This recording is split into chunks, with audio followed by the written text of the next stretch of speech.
find my thing, make sure that everything's working. Okay.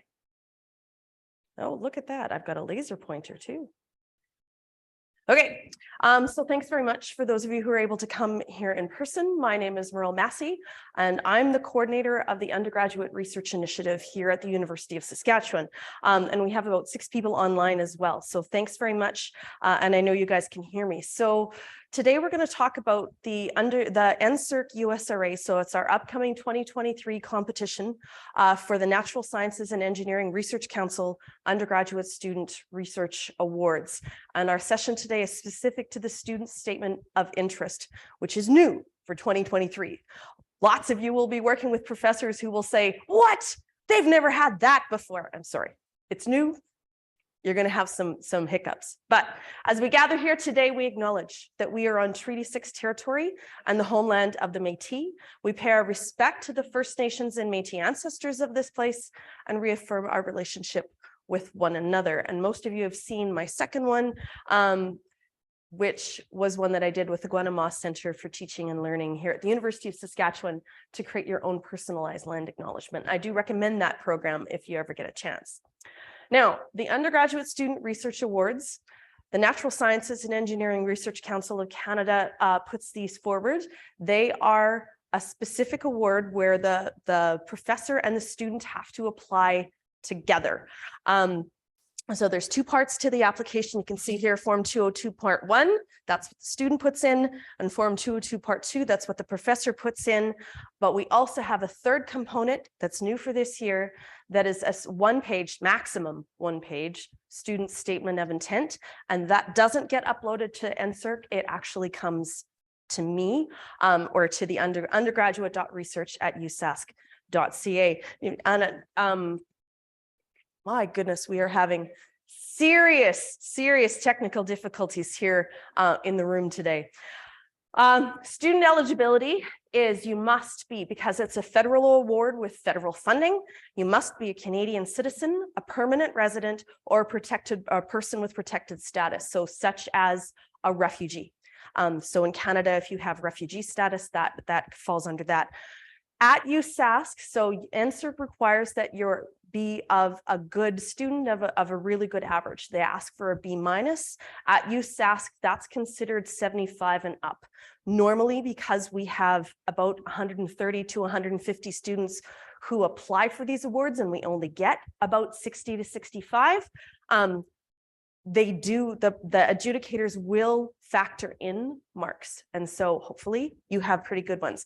It is not the be all and end all, but it is one of the major factors. You do have to also be registered in a bachelor's degree, and you have to be actively registered in a bachelor's degree program when the application date is, which is January 17th.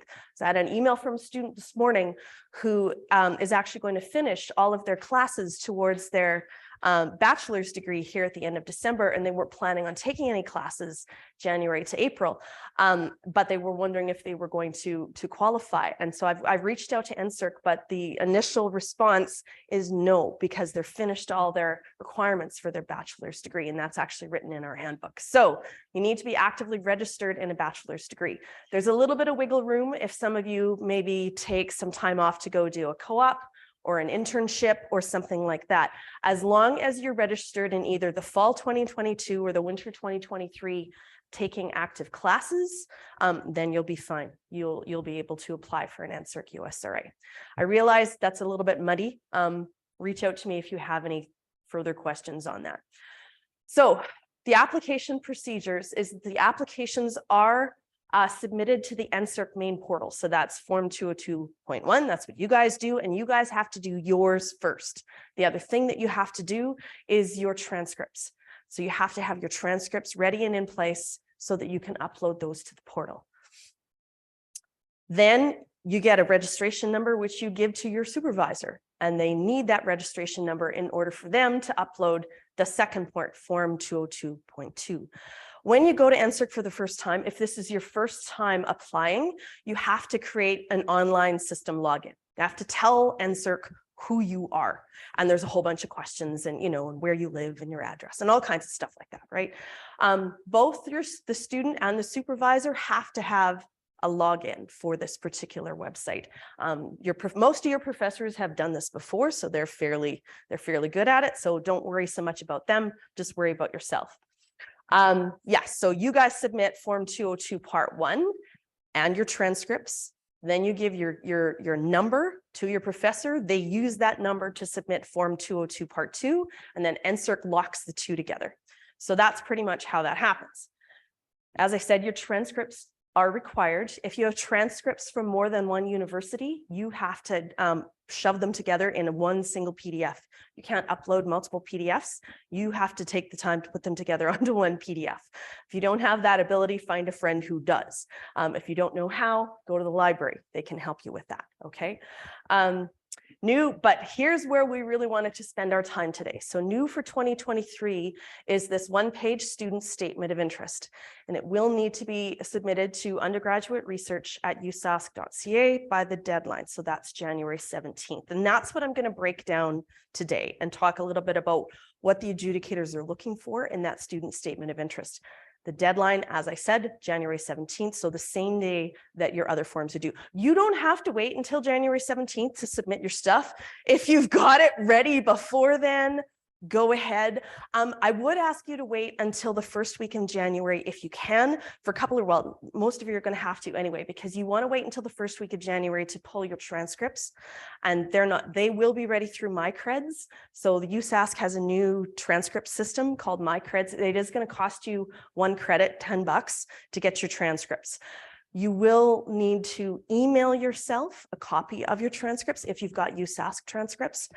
So I'm guessing the best time to do all of this is going to be January, but you can have all the forms and all that other stuff ready between now and then, like, you know, by all means and you can send your one-page statement of interest anytime to undergraduate research at usask.ca. Yes, make sure you wait until after your exams.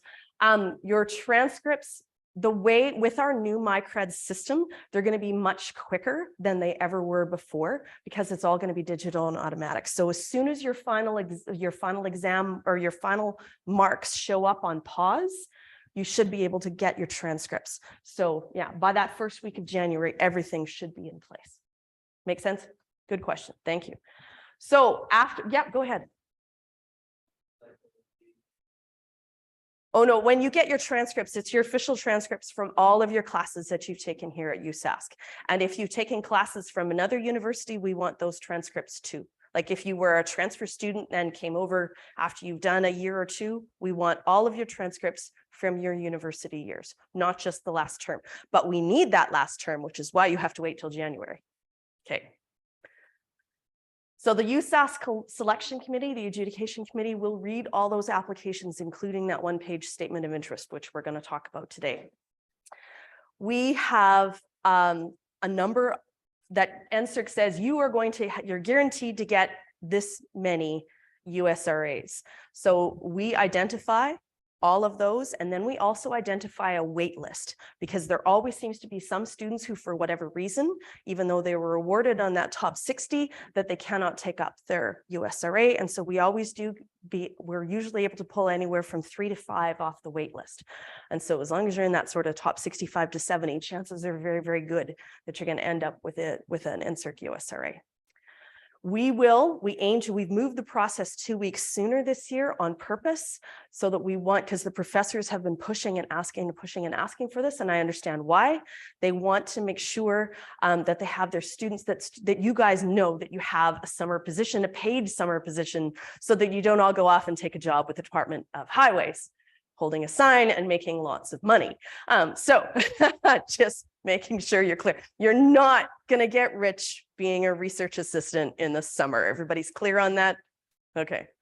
And your project, if you are one of the awardees, your project will run between May and August of 2023. So back to transcripts. Yes, do them in January. That first week of January, go into pause, go into transcripts. It'll take you to the link to MyCreds. You make an account with MyCreds. You give them some money. You can, yeah. And you will have to email the PDF to yourself. There's a video, and I've got a link to it on our website to show you how to do that, because you do need the PDF. You can't just send NSERC. My Creds is kind of a system where they're like, just send us the email of who wants your transcripts. Like, no, you can't do that. You have to email it to yourself, because you need to upload that PDF to NSERC. So just making sure that you guys know that that's the requirement. Okay, let's jump into why we're here today. So the student statement of interest, this is new. So for those of you who are working with a professor who has supported NSERC USRA students beforehand, they might grump a little bit, or they might say, why is this here? So I'm here to tell you why. First, it's because we do the adjudication at the university level. We don't do it at the department level. We do it at the university level. So we've got people on the adjudication committee who don't know you as students. They might at the department level, but they don't at the university level. So the adjudicators have requested more information about each of you as students and who you are as students. But that information that they're looking for is not that you're a soccer player or something like that, unless you've got a story that really applies. These are the 3 criteria that NSERC wants us to look at when we adjudicate students. The first is academic excellence, which of course is your transcripts, but there's a little bit more than that, and I'll talk about it. The second is your research potential, and this is the area that professors on the adjudication committee said that they had the least amount of knowledge about, because they didn't know who you were as students and what your goals were. And so your research potential as a student researcher, that's what they're after, and that's why I've got it highlighted. The third is the expected quality of the training and mentorship to be received, and your supervisor will cover that. It's on their form 202 part 2. I do have a session next Monday to talk to the faculty members about what we're looking for in that session. I will also record it so that they can watch it, because you might want to poke them and make sure that they're doing the best job that they can, and they're not just copying and pasting from a previous grant, because that's not going to cut it. So these are the NSERC indicators of research potential, and I'm going to break down each one of these a little bit better. But the first is, like I said, academic training, which is your transcripts, but also other, and I'll break that down. Your previous research or your previous work experience, so any co-op terms, internships that you've done, that kind of thing, previous USRAs, don't worry, I'll break this down, and we are recording this, so you guys can watch it again. The relevance, every example that you guys give, make sure that you find a way to connect it. So the relevance of any of those experiences or your academic training to your field of proposed research. And I have an example from last year. I had a student whose grandpa has Parkinson's, and he volunteers at a place where they work with people who have Parkinson's disease. But on campus, he actively found a researcher who was working with zebrafish, but happened to be working at sort of the roots of Parkinson's. And so like the really detailed science stuff, but you could see his interest in this particular research project and program because of his personal connection to Parkinson's. So it was an interesting kind of connection. And it's the sort of thing that faculty are interested in learning about. Why are you doing that particular research? Why are you interested in it? Your judgment and your ability to think critically. Again, I am going to break all of these down.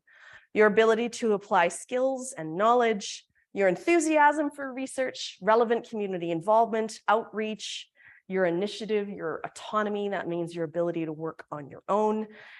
And the adjudicators will be paying attention to your research experience and your achievements, but relative to where you are in terms of, if you just finished first year university, the expectations are going to be a little bit different than if you just finished fourth year university. So I just want to make sure that you guys understand that NSERC has created guidelines for us to follow, that we pay attention to that. So, all right.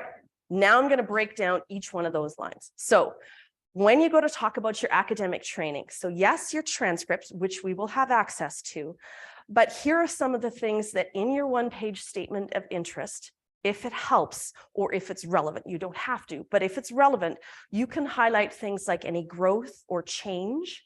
Let's say that you had a really tough first year, but then you got your feet underneath you and you've been flying ever since. That's maybe had an effect on your overall grades. But if we only look at your last, say 12 to 18 months, we can see, a pretty serious trajectory. NSERC wants the adjudicators to watch for that. So we want to watch for change and growth over time. They're also watching for things like which classes you took Were there any research focused or experiential classes? Were there things about those classes that you could maybe talk about? You know, things that you learned in those classes that you could put into your student statement of interest. You can include any courses that you take that are not university courses that we wouldn't know about because they're not on your transcript, right? So if you're really into coding, if you've got secondary languages, you know, if you take, you know, conversational classes in another language, any kind of communication that you've done around PowerPoint or you know, creative writing or writing of any kind, academic writing, any kind of online training that you've done, even simple things like CPR and first aid. Those are interesting things to put on there because sometimes, you know, lab safety, these kinds of things that you can maybe put on there because they won't necessarily show up on your transcripts. And I apologize for in the room, we're having severe technical difficulty. And your course load. If you're registered with Access and Equity Services, for example, and you have a lesser course load, but that the university still considers full-time for you, that might be something to just mention in your student statement of interest. If you don't have a full load, you might consider talking about why. You might not. If you don't want to, you don't have to. But if it's relevant or you think that it's relevant, it might be something that you could talk about. So the next bullet point that NSERC wants us to think about is your previous research and or work experience. So that's where you can include things like your co-op terms, any internships, study abroad. These are just examples. We're not expecting students to have all of these things. These are just examples of things that you could potentially talk about. If you did hold a previous USRA or you worked for a professor, you didn't have a USRA, but you worked for a professor in a summer position, talk about that experience. Talk about what did you learn that helped you grow as a researcher? What are you hoping to learn this coming summer? Especially if you're going to be working with the same supervisor, what are you expecting to add to your toolkit? How are you expecting to grow? So those are some of the things you can think about. Your work experience or your environment, your responsibilities. So, talk a little bit about if you worked with bees all summer and you had some really long days out in the hot sun wearing, head to toe garb, but you're planning on switching up and working in a completely different sort of summer environment, you could maybe talk about that and talk about what you learned about yourself or what you learned about your own research. Like, I really, really love field research. I'm just dying to be outside all day, every day. Or like, no, I hated it. I need to be in a wet lab inside every day. These are things that you can talk about as well. Okay, and I should have put this statement in more places, like several places throughout the presentation. Anytime you give an example of your work experience or academic experience, make sure that you tie it back into your proposed research. Make sure that we can see the through line, that we can see how they connect. That will help enormously. Okay, examples of ways that you can talk about things like judgment and thinking critically are to give examples. That's always the best way, to give an example from your experience where you had to show good judgment, and then you can talk about the outcome, or you had to think critically in a particular situation. Could be in a class, could be in a work experience, it could be anywhere. But if you can give examples, that really helps. And again, connecting the dots back to your proposed research work really helps as well. They're really looking for examples of how, when, and why you might need to use your judgment and how that worked out for you. How did you, what was your process? When will you need to think critically? Because these are things that, as researchers, you're not always going to have someone else there watching over your shoulder. So they kind of need to know how you move on the fly. Okay, how to apply your ability to apply your skills and knowledge. So it's a little bit different than that thinking on the fly, but giving examples. Some of the examples that I came up with are research-based classes with active learning. So if you're in an upper year, like third and fourth year, maybe you've had a capstone class, or you've had an experiential class, or a project-based class where they threw you in at the beginning and you had to do some kind of a project.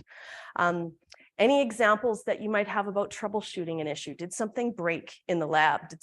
You guys have a story and I want to hear it afterward. That's going to be good. Yeah, if you've got an example where you had to troubleshoot something, maybe it's something with coding, maybe you had to turn your supervisor's computer off and on because, they were having a bad day. Well, that's fine. That's still troubleshooting. If you volunteered at anything like an eco hack or any kind of a hackathon competition, those can be really good examples of you taking whatever skills and knowledge you have and applying it to a particular project or event. Those are often good examples. You can often come up with good examples from your employment or your volunteer work. So be sure to watch out for those as well. If you have any organizational abilities, if you're a volunteer, then you organize events, maybe you're part of a campus club and you organize events, that's a good thing that you could potentially talk about as well. And group work, because most research programs and projects at some point involve you working with other people. If you have examples of how well you do that, how well you play with others in the sandbox, that might be a good thing to talk about as well. Again, I'm not expecting you guys to cover all of these things. They don't all apply to all of you, and it would be 62 pages long.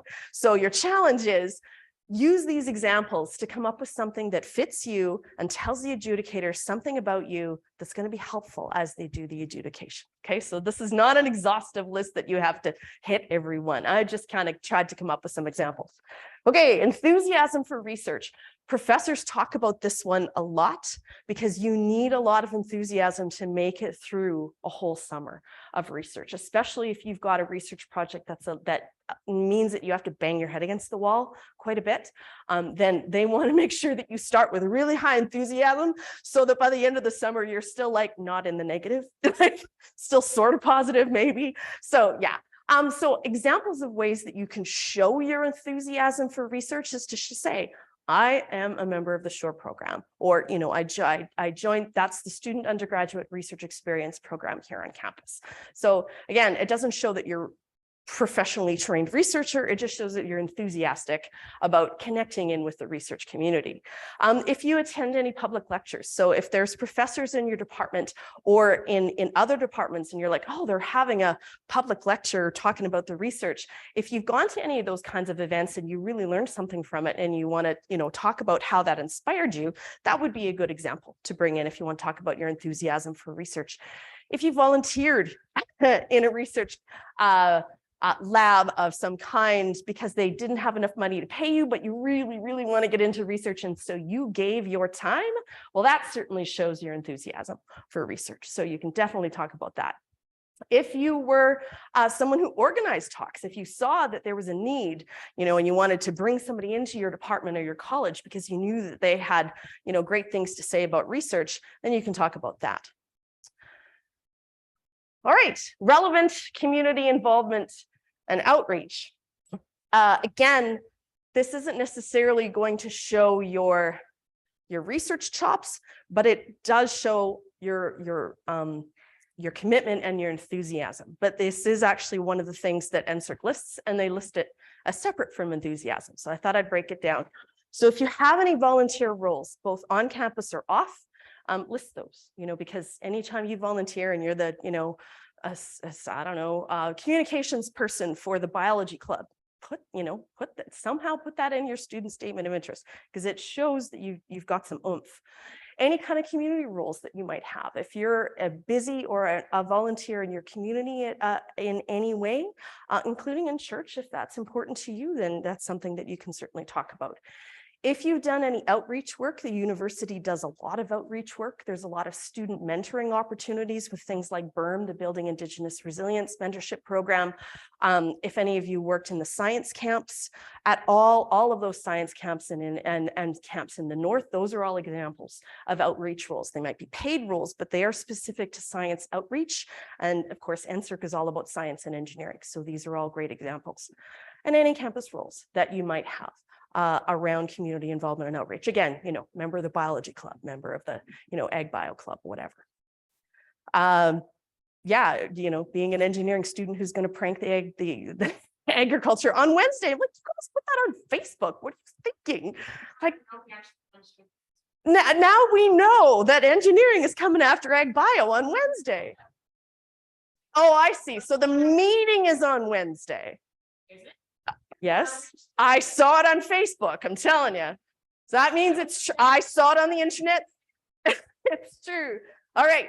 So this is something, initiative and autonomy, this is something that the professors, the adjudicators are very, very much watching for, because they're all experienced supervisors and they all know that the more that you can demonstrate examples of your own initiative and autonomy, your ability to work and think by yourself and solve things on your own, you're going to land higher in the pile.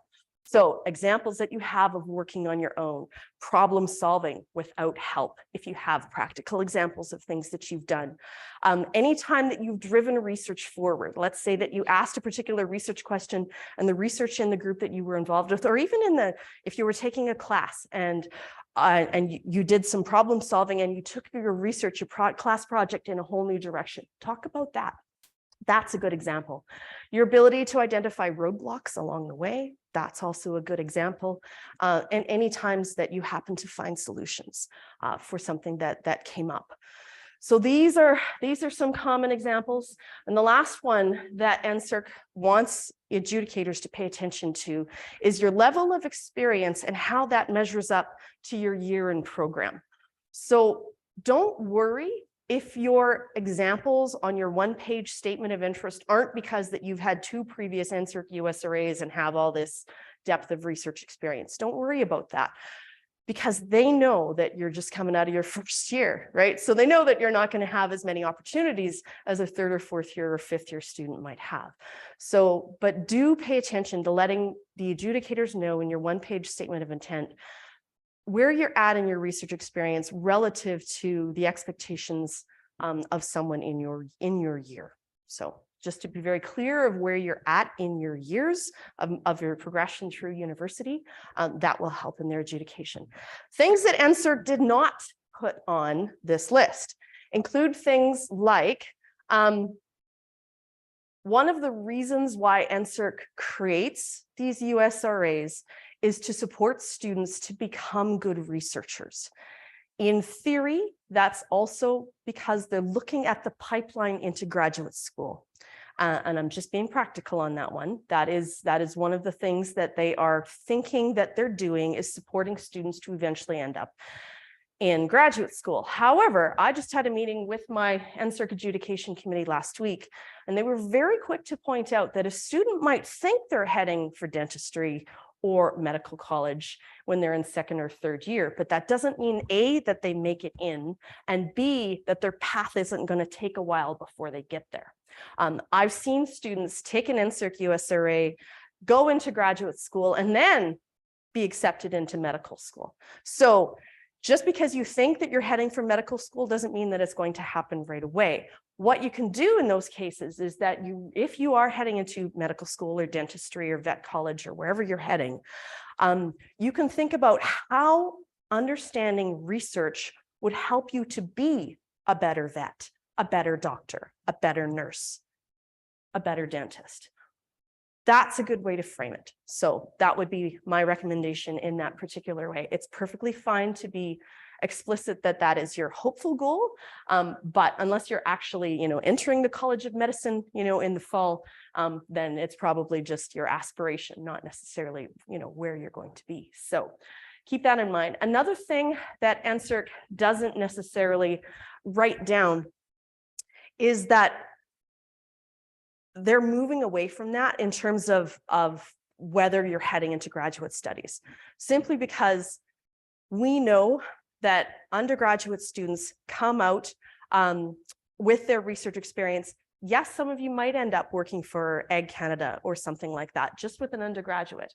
And so they just want to make sure that you are undergraduate students. We want to help you to have as good a breadth of opportunity as we can, and just leave it at that. And that's perfectly fine as well.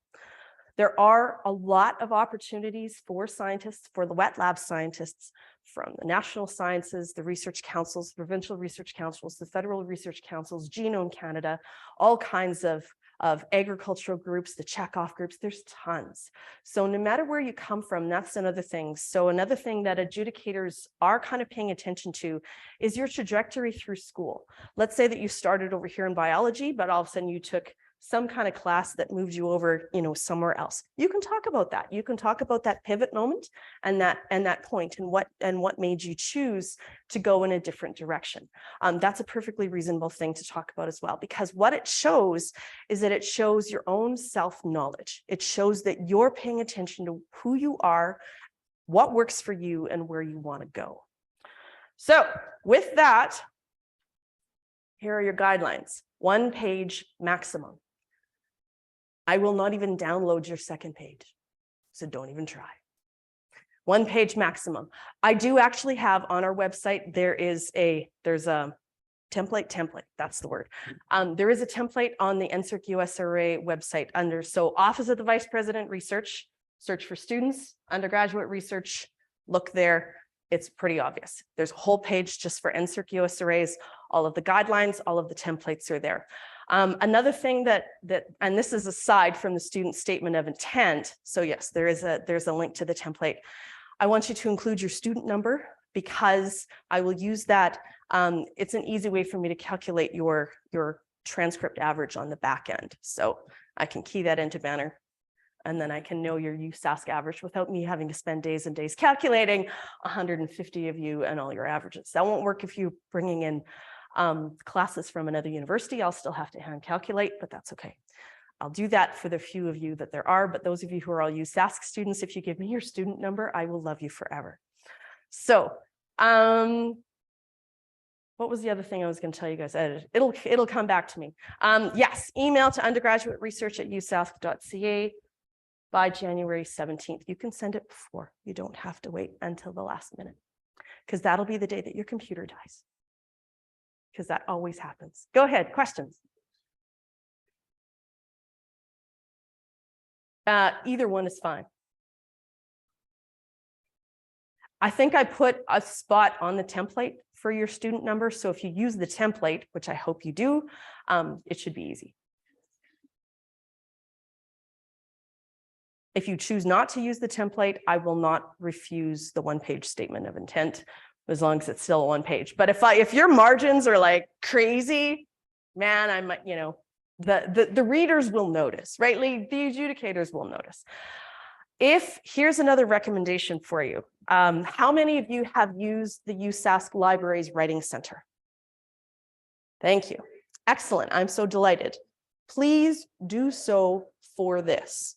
But they need time. So you cannot wait until noon on the 17th and send it to them and hope that they get it back to you and you get it to me by 4:30 that day. That won't work. So write your statement of intent anytime, get some feedback from the Writing Center. It will make it better, especially it will make it shorter, because it takes longer to write shorter than it does.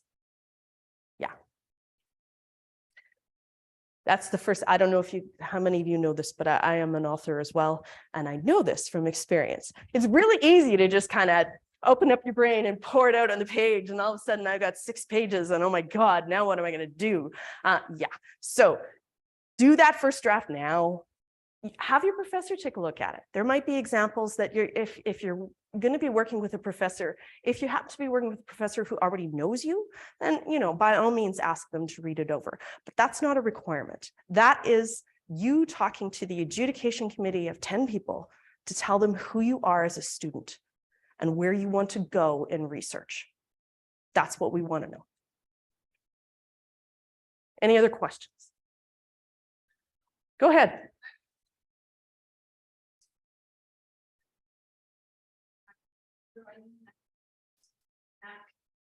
Mm-hmm.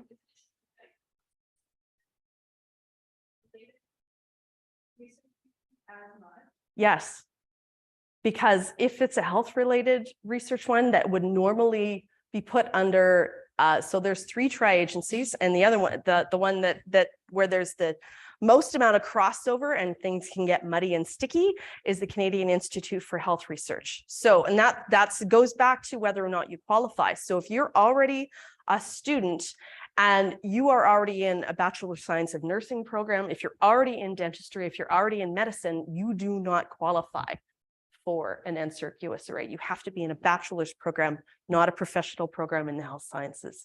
So yes, that's an excellent example. So craft that very carefully to make sure that it talks to the natural sciences component, not the health component. Yeah, yeah, that's right. Make sense? Yeah, NSERC's not going to see that. We will here on campus, but NSERC won't see that. Any other questions? I should watch and make sure if there are questions coming in the chat, by all means, put them in the chat and I'll try and answer them.